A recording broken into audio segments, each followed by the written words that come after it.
Namaste. Namaste everyone. Welcome to second PUC physics class. We were discussing about conversion of galvanometer into ammeter and voltmeter. Right? Namaste. Welcome to the class. In the previous class we have seen how to convert a galvanometer into ammeter and why to convert a galvanometer into ammeter. What is the necessity?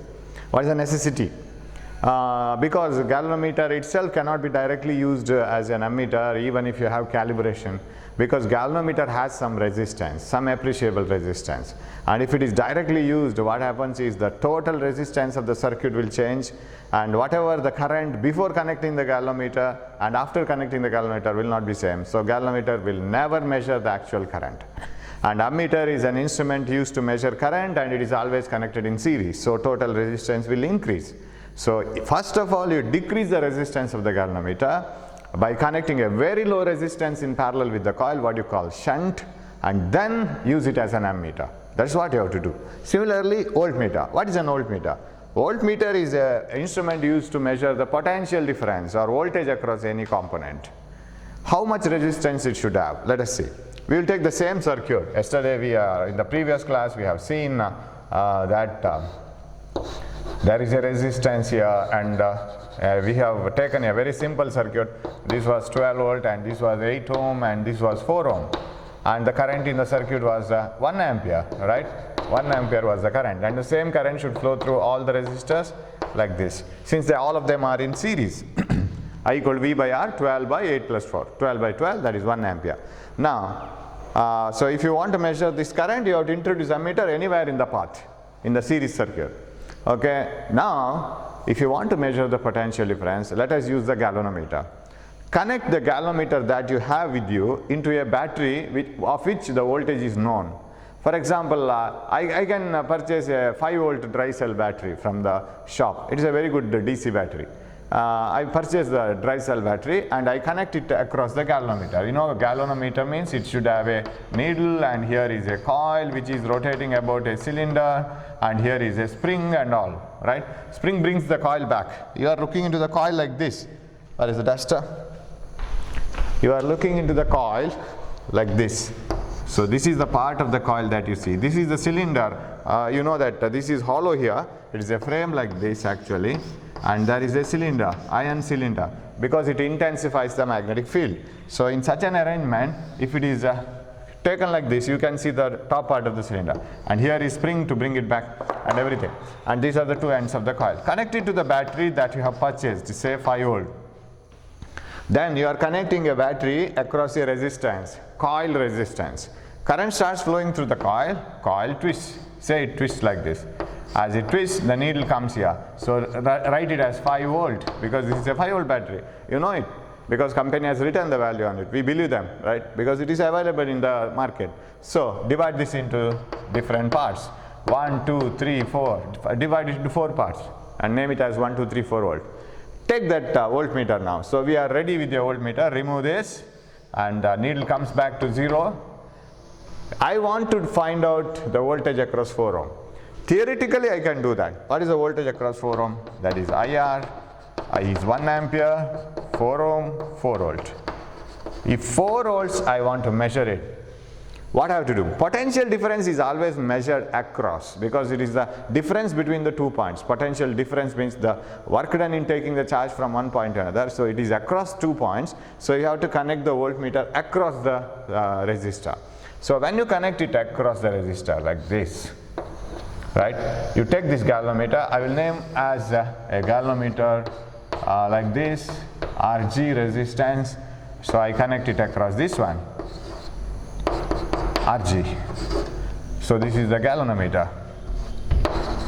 In order to measure the potential difference across a resistor or any component, I converted myself a galvanometer into a voltmeter by calibration, by connecting it to a known battery. Now I am using it as a voltmeter and I connected across this. Now, unknowingly I am connecting another resistance into the circuit. Say this resistance is 10 ohm, a best galvanometer with the least resistance, many number of turns in the coil. But still, even though the wire is very long, the coil is long, resistance is very less. We have used best copper coil, which is very thick. You know, as the thicker the coil, more will be the area of cross section, lesser will be the resistance. So we have used a best coil, but even then there is a 10 ohm. Now how come 1 ampere flowing in the circuit? Never. Because I equal to V by R will entirely change V by R. V is 12, R is 12 plus 8 plus, not 12 plus, 8 plus this one, 4 parallel 10. 4 into 10 divided by 4 plus 10, right? This is almost, it is 20 by 7, almost 3 ohm. So it is 3, it's 12 by 11, it is different. It is not 1 ampere, it is more than 1 ampere, 1.11 something, and how it can, the total resistance has decreased, current has increased, some 1.11 amperes, something like this. And if it is 1.11 amperes, this voltage will be 4.444 volt. It will never be 4 volt. So, what to do now? This galvanometer or this voltmeter, even after being connected to the circuit, shouldn't change the existing parameters of the circuit. Whatever is the current flowing in the circuit, whatever be the voltage across the circuit, that should exist as it is even after you introduce a new person here, that is voltmeter. That means even after connecting a resistance across, after connecting a component called voltmeter across any resistor, if the total resistance shouldn't change, means what should be the resistance of the voltmeter? Voltmeter should have infinite resistance. And you know, you just think of the parallel combination principle. It is very interesting, isn't it? When two resistances are connected in parallel, the equivalent value will be lesser than the least. 6 and 3 ohm in parallel, effective is 2, less than 3 also. 6 into 3, R1 R2 divided by R1 plus R2, that is 2 ohm. It is lesser than the least value that we have used. Now, how much lesser than the least value? That depends on the two values, right? How much low will be the lowest value? Now, if you use 100 and 1, 100 ohm and 1 ohm, 100 into 1 by 100 plus 1, that is 100 by 101, it is 0.999 ohms, that is just less than 1 ohm. That means if the least value is much smaller compared to the highest value, then the equivalent value will be very close to it. So that means you connect a parallel resistance to 4 ohm, which is not just greater than 4 ohm, then the answer will be much less than 4 ohm. You see, 6 and 3. 6 is not much greater than 3, right? Resultant is much less than 3, see. It is not very close to 3. It is not 2.99 or 2.8, something like that. It is much less than 3. It is 2 itself. Similarly, you select a resistance in parallel with 4 ohm, which will not affect 4 ohm at all. Equivalent value will be 4 ohm itself. That means you have to select a parallel resistance which is much greater than 4 ohm. Very high. Suppose you take infinity, what will be the result? The result will be 1 by Rp, this is the correct formula that you have to use, 1 by Rp is equal to 1 by infinity plus 1 by 4, correct? What is the answer? 1 by infinity is 0, 1 by Rp is equal to 1 by 4, Rp is 4 ohm. That means the higher the value of parallel resistance from the existing value. So you have one resistance connecting another in parallel, higher is this value, then closer will be the resultant value to the lower value. So you have to select a resistance which is very high. That means even after connecting the galvanometer, if the total resistance of the circuit shouldn't change, means you must connect a very high resistance. Practically infinite resistance has no meaning, right? What do you mean by infinite resistance? Here it has no meaning, because if you are connecting infinite resistance, means no current should flow through that path, but which it is having infinite resistance. That means you should simply bring it here, you shouldn't connect it to this battery. Now what is the resistance here? It is infinity, because you have not connected anything. Without connecting the galvanometer or voltmeter into the resistance, how can it measure the potential difference? Just by bringing it very close, can you measure the potential difference? Not possible. So you have to bring in touch with the 2 points. Still the resistance should be very high, right? So practically speaking, we say that a galvanometer, a voltmeter should have very high resistance. Theoretically, ideally, it is infinity. So a galvanometer is an instrument used to measure the potential difference across any component. It is always connected in parallel across the component across which we are measuring the potential difference.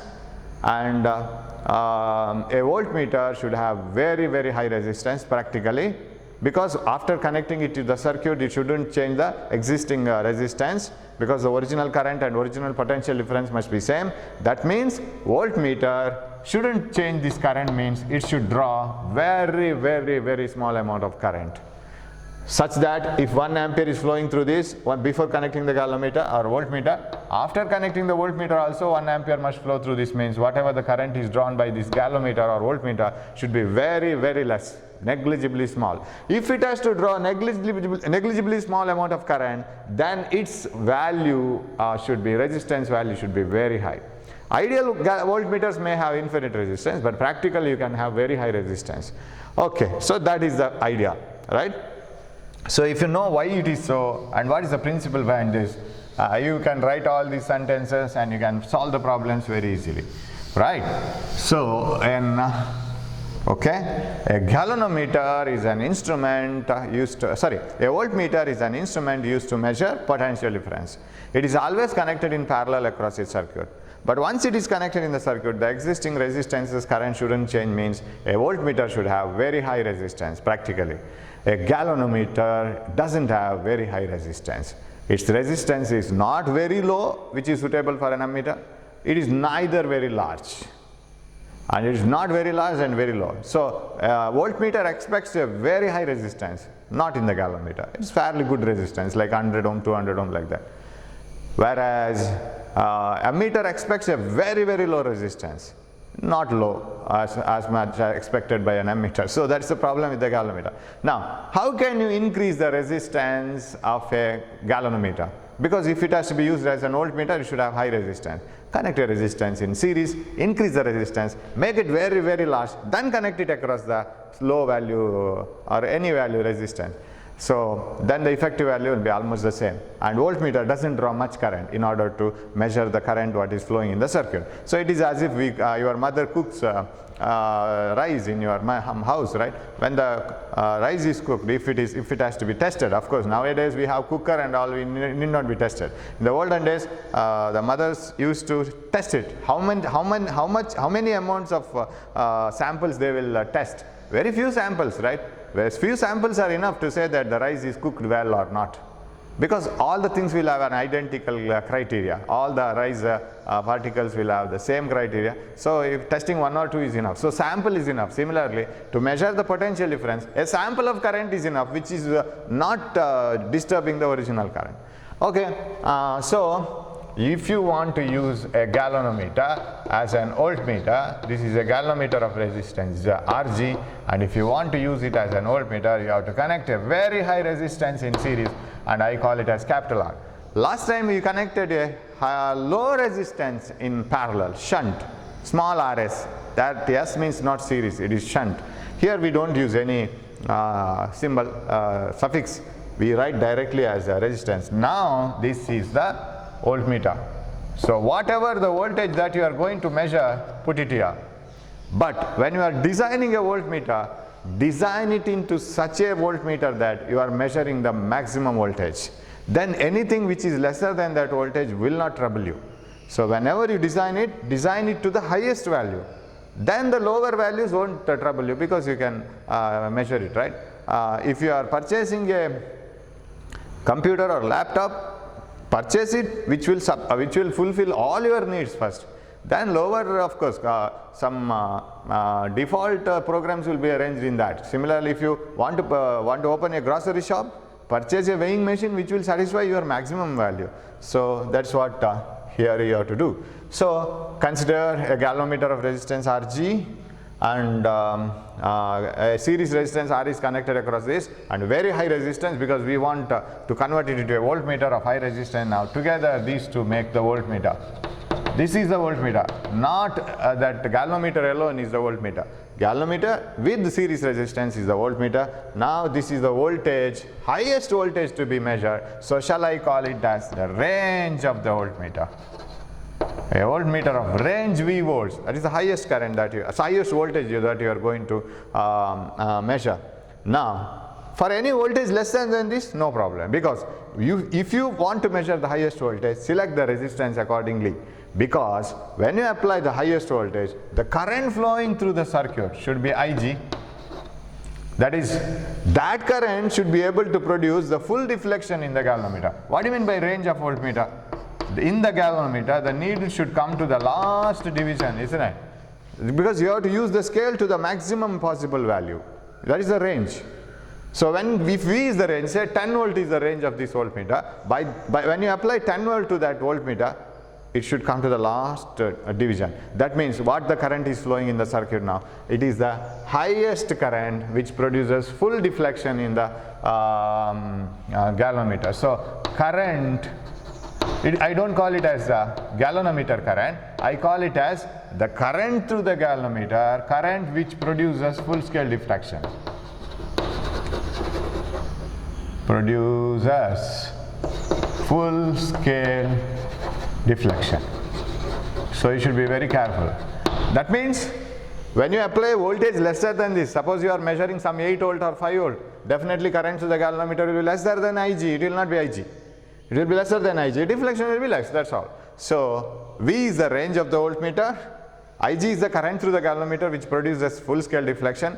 Now that means when you pass a current of Ig, you will get the maximum voltage V, and R is the series resistance. So how much series resistance you have to connect? Very simple. You know that the total voltage here is the voltage across the galvanometer and voltage across the resistor, correct? You know, when you connect, because all these are DC circuits, when you connect two resistances in series, then it is V1 plus V2, you know it. So V is equal to V1 plus V2. So total voltage that you are going to measure, voltage across the galvanometer, voltage across the resistor, current is same, Vg, IgRg, V equal to IR, here IgR. So you want R, right? So how you can take Ig common, Ig into Rg plus R, V by Ig is equal to Rg plus R. So I'll bring Rg to this side, V by Ig minus Rg is equal to R.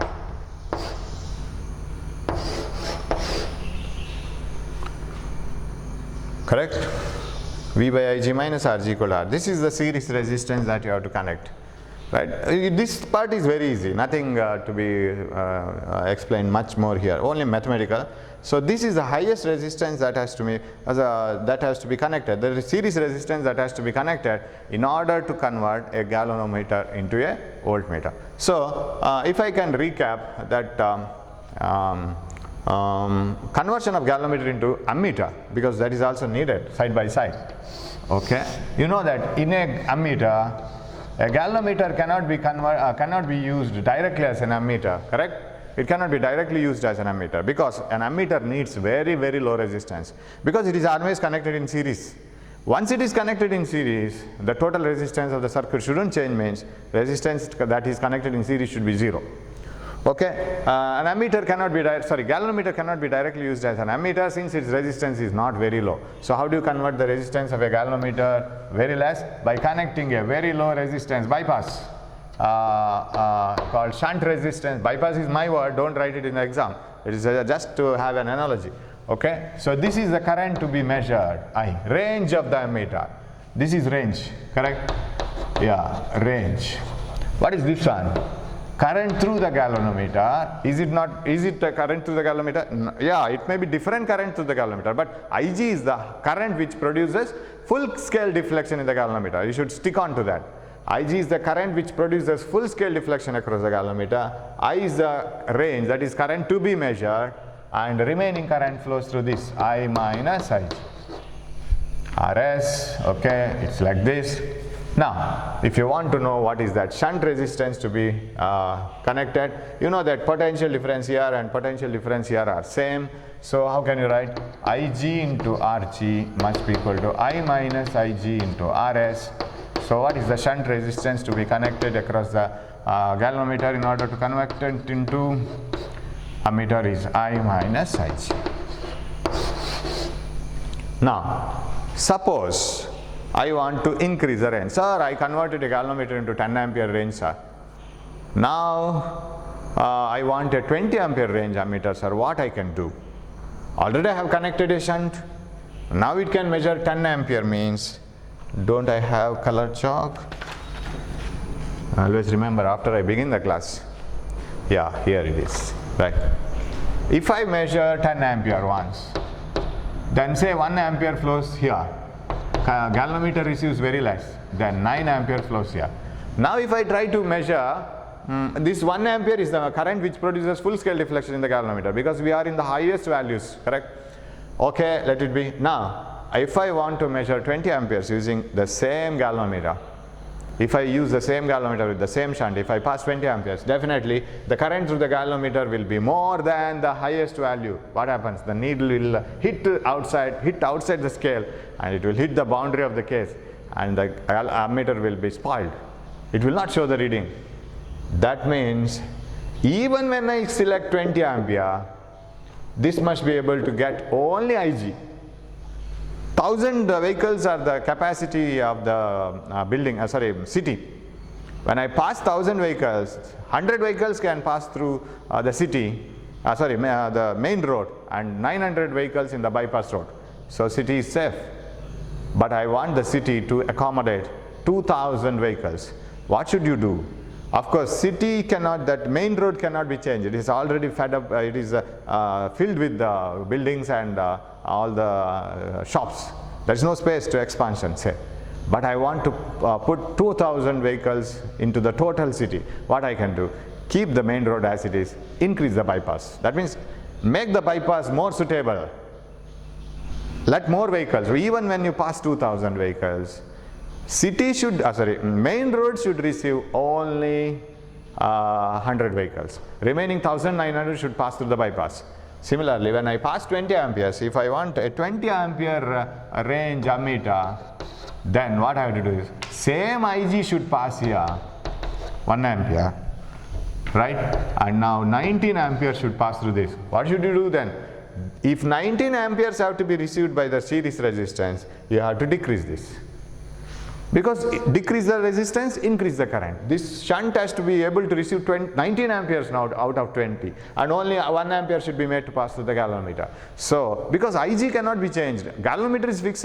You can't change the coil and all. It is fixed. You can change the shunt resistance. That means my conclusion is this. In order to have more and more range, what will you do? Have lesser and lesser shunt. Have a wider and wider bypass road, so that the main road is free from all the vehicles, right? So a range of an ammeter can be increased. That means you can measure more and more current using the same galvanometer. Range of an ammeter can be increased by decreasing the shunt. What about here? So that is that part of the ammeter. What about voltmeter? Remember, I have measured 10 volt. When I measure 10 volts, at 1 ampere current passes through the galvanometer. Say 1 ampere is the range of the galvanometer, let us assume. That means if you pass more than 1 ampere to the galvanometer needle will go and hit to the extreme end, and it won't show the reading. It will go out of scale. Okay, now I want to measure 20. Okay, series resistance I have connected, say 10,000 ohm, very high resistance. Sir, I want to measure 20 volt using this, sir. What can I do? Even when you apply 20 volt, this 1 ampere shouldn't change. That means you have to change the resistance, right? Increase the resistance. You know that I equal to V by R. So increase the resistance, because when you increase V, I will increase. In order to maintain the same I, increase the resistance also. So increase the series resistance. So range of an ammeter can be increased by decreasing the shunt, making a best bypass. Range of a voltmeter can be increased by increasing the series resistance. Very simple to remember. See, why do you connect the shunt? Just to avoid the rush, right? Most of the current passes through the shunt, and the galvanometer is safe. That means if you want to measure more and more current using the ammeter, that means more and more range, you make a better shunt that is lesser and lesser resistance. If you want to measure more and more voltage using voltmeter, voltmeter is a galvanometer with series resistance. The series resistance is to increase the resistance of the total galvanometer, that is total voltmeter. So increase the resistance, increase the range of the voltmeter. That is the conclusion. That is very important. Okay. So what is the total resistance of the voltmeter then? Voltmeter resistance. Voltmeter resistance, okay, resistance of the voltmeter is Rg plus R, isn't it? That is the total resistance of the voltmeter. What is the total resistance of the ammeter? Yesterday we have written. Resistance of the ammeter is equal to Rg into Rs divided by Rg plus Rs. It is the parallel combination, correct? So this part is very important, even for entrance exam. We will see some entrance exam questions, no problem. But you have to utilize it, that's all, because this is the best time to utilize all those things. The core subjects, if you are very thorough with the core subjects, once the classes start, it will be very easily understood. Otherwise, you will not get any time. You see, no mercy, nothing once the classes start. You must be in track. So you will be fed up with so many things then once the classes start. So better to utilize. Now still you have minimum 1 month, because I don't know when the classes will start. But I can say that minimum 1 month you will not have classes. So better use this, okay? Right, so you can have a comparison also between the two. Right, now I will show you some samples how the questions will be asked in the entrance exam here. See how, because it makes the theory very strong. For example, if a galvanometer is given like this, a galvanometer of resistance, say 100 ohm, has to be designed such that it should receive a galvanometer, galvanometer is converted into ammeter such that galvanometer must receive 10% of the main current.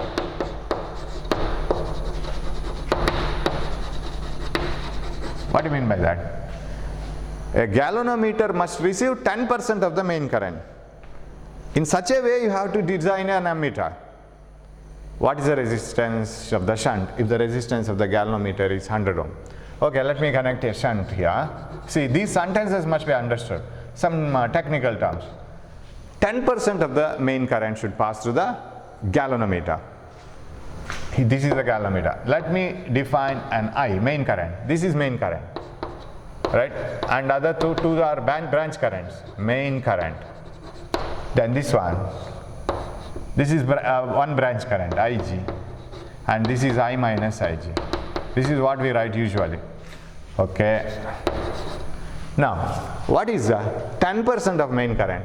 If you are confused too much, you take this as 100I. That is better. If I is itself 100I, then what is the 10% of I? Then Ig, this should be 10I. And what should be this one? This should be 90I, isn't it? What do you mean by 10% of the main current? Main current is 100I, then this should be 10I, this should be 90I. Finished. What is Rs? Or you can take it like this.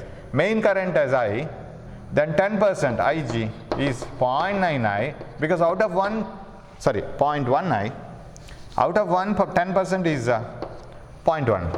Out of 100 it is 10. Out of 1 it is 0.1. Out of 10 it is 1. Out of 1000 it is 100. 10% means like that.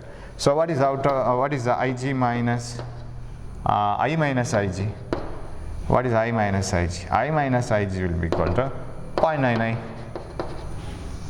We remaining, right? So now apply it. I don't use any formula that I have derived. I do it like this. I don't insist you to do like this way only. But this is a better way. Remembering the theory, not the formula. So Ig into 10I. So question is like this. In order to receive only 10% of the main current, what should be the shunt needed? Resistance of the galvanometer is 100 ohm. Ig into 10I must be equal to Ig into, okay, what is this? Ig itself is 10I, right? 10I into 100, I into R must be equal to here 90I. 90I into Rs. Ig into G, Ig into Rs. I gets cancelled. 10 9 times 100 by 9 is equal to Rs. This is the shunt resistance required. 11 ohm something, right? So that is the shunt required. That is one way. There is one more way of asking question here. Of course, there are different ways. I am giving two samples, that's all. A galvanometer produces, simply I don't give you the sentence because you will get the problems later. A galvanometer produces full scale deflection, or a galvanometer produces 60 divisions of deflection for certain amount of current. When a shunt is used, the deflection reduces to 6 divisions. If the resistance of the galvanometer is say again 50 ohms, we will say 50 ohm, what is the shunt value? Did you get that? When a galvanometer receives a certain current, galvanometer directly is receiving certain current. When a galvanometer receives certain current, it is found that the deflection is 60 divisions. When a shunt is used for the same current, when the shunt is used, the deflection reduces to 6 divisions. What is the resistance in shunt if the resistance of the galvanometer is 50 ohm? So when you have the plain galvanometer with the certain current entering, deflection is 60 divisions. As soon as you connect the shunt, deflection reduces to 6 divisions. Why did the deflection reduce to 6 divisions? Because when the main road alone was there, main road alone was there in the situation, 1000 vehicles were passing in the main road with difficulty, correct? And as soon as bypass is formed, main road is receiving lesser vehicles, isn't it? 6 divisions, it reduces. So if there is a galvanometer, when the galvanometer receives directly the current Ig, then what happens is the deflection is 60 divisions. Now our shunt is ready here, but I have not connected the shunt. This is 50 ohm. I have just brought it very close. Now the full Ig passes to the galvanometer, it shows 60 divisions. As soon as I connect the the shunt resistance, what happens? Now Ig cannot flow completely through the galvanometer. Some part of Ig must flow through this, and some part of Ig should flow through the galvanometer, right? Or okay, I don't call it as Ig, I call it as I only, right? If you are confused, this I. When current I is passing through the, this is the first part, I would use the white chalk. Okay, when the first current is directly passing through the galvanometer, it was producing 60 divisions. As soon as I connect the shunt resistance, like this, I cannot completely pass through the shunt resistance, pass through the galvanometer. Part of it will pass through the shunt. Part means most part, because resistance of the shunt is very less. Most of the part should pass through the shunt, and a small part should pass through the galvanometer, such that division, the deflection reduces to 6 divisions. Now can you get any clue from these two? Definitely. If you take 60 division is produced by I when completely I is passing, 6 division is produced by I by 10, isn't it? Sir, how did you come to know about this I by 10? Because in a galvanometer, you remember that galvanometer current sensitivity and all, deflection is directly proportional to the current. More the current to the coil, and the coil will deflect like this, and it will show more deflection because torque will be more. Torque tau is equal to Bm sin theta. I am going back and back. M is I into A, current into area, magnetic moment, Bm sin theta. And M is I into A, I is the current. So current will, and when more and more current passes, more and more torque, more and more deflection. That means if 60 divisions is produced by I, what about 6 divisions produced by what current? I dash I call. That I dash is nothing but I by 10. 60 divisions is caused by I, or produced by I. 6 divisions is produced by which I? I dash is I by 10. That means now the current flowing through the galvanometer is I by 10, because it was able to produce only 6 divisions. If this is removed, full I passes, 60 divisions once again. Since 6 division is 1 by 10 of 60, current should also have reduced to 1 by 10. So this is I by 10 out of I. This is 9 I by 10, because I minus I by 10 gives 9 I by 10. This is 9 I by 10. So now finished. Potential difference here and here are same. I by 10 into 50 is equal to 9 I by 10 into RS. 10 gets cancelled, II gets cancelled, 50 by 9. That is RS. Isn't it? Yeah. 50 by 9, 1 by 9th. Because 1 by 9th should pass here. Only 9 by 10th. 1 by 10th should pass here. It is as if it's same 10%, 90%. It's same, one and the same. Okay, so these types of questions. So hope you will work out some problems yourself, and we will also work it out, because this part is a very easy thing which cannot be forgotten easily. So it's a very technical idea. Okay, thanks for watching my class. We will come with the one more topic remaining in that chapter, that is Bohr magneton, right? That is a very simple one. Only you have to know about the previous formulas, that's all. So thanks for watching my class. Keep learning, don't waste the time, and take care of your health. Thank you.